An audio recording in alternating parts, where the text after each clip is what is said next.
Welcome to The Explainer. Today, we're exploring a genuinely radical, paradigm-shifting idea. We're looking at the theory that human consciousness isn't some magical, untouchable mystery. Instead, it's actually a highly structured, fully navigable map, and it's governed primarily by just two specific neurochemicals in your brain. Okay, let's dive into this. A groundbreaking new mathematical framework has proposed exactly that. By analyzing over 70,000 nights of sleep data from Parkinson's disease patients, researchers have managed to translate our highly subjective, messy daily experiences into an exact chemical science. They track disease severity and dopamine medications to measure the brain's overall integrity, and by doing so, this model turns the abstract concept of being awake or dreaming into hardcore, measurable, nonlinear dynamics. To really wrap our heads around this framework, we've got to look at the brain through a hardware versus software analogy. Think of the dopamine system as your brain's hardware. It controls the fundamental intensity, your arousal, and the strength of your reality testing. It's what gives you drive. On the flip side, the serotonin system, specifically the 5-HT2A receptors, acts as the software.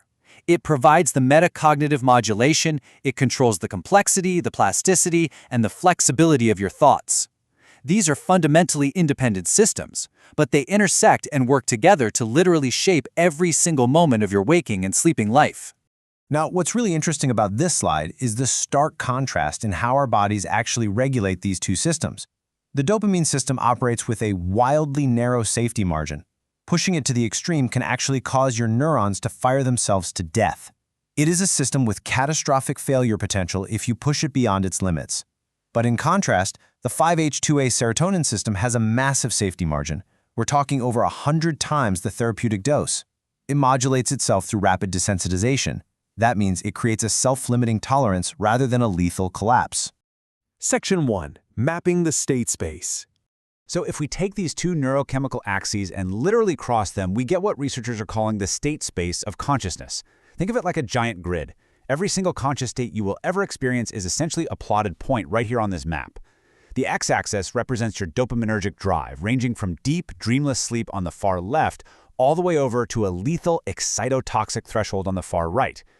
The y-axis represents your serotonergic activity, moving from really rigid, rule-bound thinking at the very bottom all the way up to completely reality-dissolving cognitive flexibility at the top. Your daily life is simply a continuous trajectory moving back and forth across this coordinate system. And this space breaks down beautifully into four distinct quadrants. Down in the bottom right, where you have high dopamine but low serotonin, you've got the focused and goal-directed state.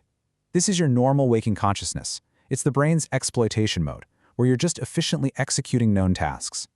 Now move up to the top right, raising that serotonin, and you enter the creative and visionary state.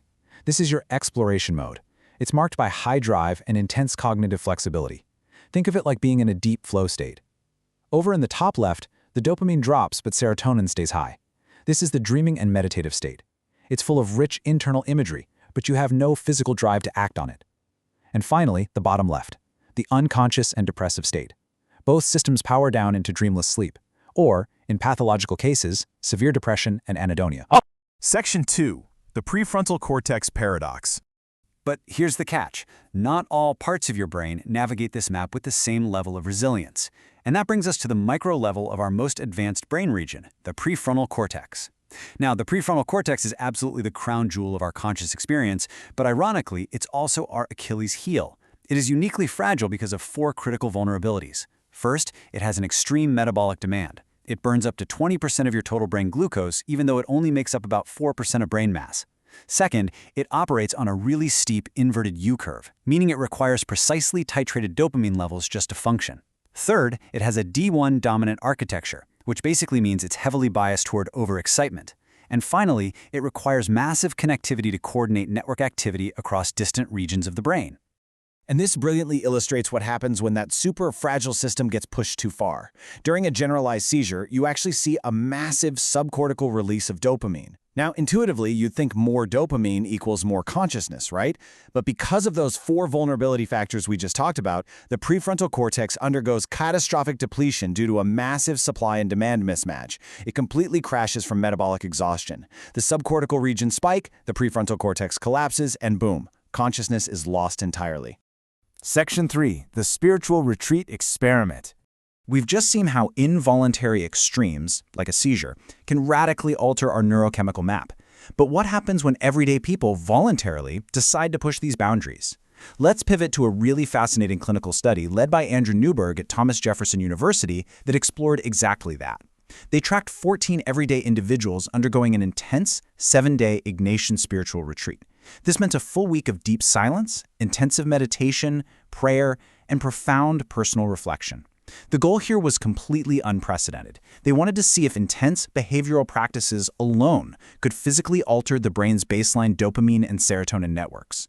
Before we dive into the brain scans, let's ground this in the actual human experience. One of the participants noted, "The 7-day retreat was singularly transformative. Before the retreat, I had a limited range of emotion, but during the retreat, I felt the complete opposite and was much more in touch with a wide range of emotions." So you see, this wasn't just a relaxing vacation away from email. It was a profound, deeply felt shift in their subjective reality. Section 4. Rewiring dopamine and serotonin. So the crucial point is, did their actual physical neurochemistry reflect this profound internal shift?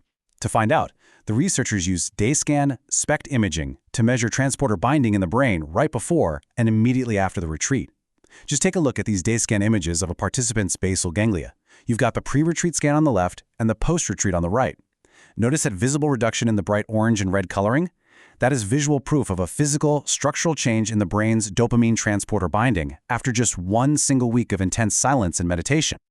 Getting into the specifics, the researchers observed a significant 5 to 8% reduction in dopamine transporter binding in the basal ganglia. Remember, those dopamine transporters regulate how fast dopamine is cleared from your synapses. So altering this network essentially recalibrates your brain's baseline hardware, potentially leaving the brain way more sensitive and primed to receive positive emotional stimuli.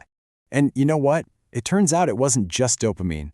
They also found the 6.5% decrease in serotonin transporter binding in the midbrain. It's truly incredible when you think about the implications here. Both the hardware and the software of our state-space map, the exact two neurochemical axes we've been breaking down today, were physically rewired by targeted, focused behavioral practice. Let's connect this biological rewiring right back to the human experience. When you look at the psychological inventories taken before and after the retreat, the structural brain changes strongly correlated with incredible subjective shifts. Measures of self-transcendence rose, self-reported physical health improved, and just look at those tension scores. They completely plummeted from a 6.2 all the way down to a 2.1. These participants fundamentally changed their position on the consciousness map. They moved away from rigidity and anxiety and navigated straight toward flexibility and transcendence. Which leaves us with this final, amazing thought. Consciousness is not a fixed, rigid, unchangeable state. It is a highly dynamic, incredibly sensitive coordinate system governed by dopamine and serotonin. And as this research so beautifully shows, you are not merely a passive observer stuck in this space. Through focused practice, mindfulness, and the environments you actively choose to place yourself in, you have the ultimate personal agency to shift your own neurochemistry. So, if a single week of silence can physically rewire the boundaries of your mind, where on the map will you travel next?